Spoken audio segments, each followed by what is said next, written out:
सध्याच्या अत्याचाराच्या घटना मोठ्या प्रमाणात वाढल्या आहेत।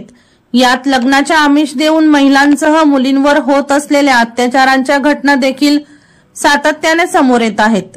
अशीच एक घटना भुसावळ तालुक्यातून समोर आली आहे। लग्नाचे आमिष देत भुसावळ तालुक्यातील 38 वर्षीय महिलेवर अत्याचार करण्यात आला। आक्षेपार्ह अवस्थेतील फोटो व्हायरल करण्याची धमकी व मारहाण करण्यात आली।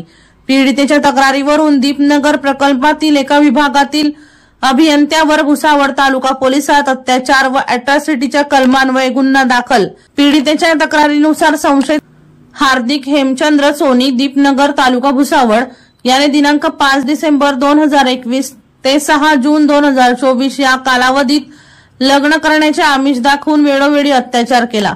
पीडितेचे आक्षेपार्ह फोटो काढून ते व्हायरल करण्याची धमकी देत मारहाण केली। त्रास असह्य झाल्याने पीडितेने भुसावळ तालुका पोलिसात हार्दिक सोनी यांच्या विरोधात तक्रार दिली। संशयित पसार असून त्याचा शोध सुरू आहे। वर्षा लोहार यांचा रिपोर्ट V1 लाईव्ह जळगाव।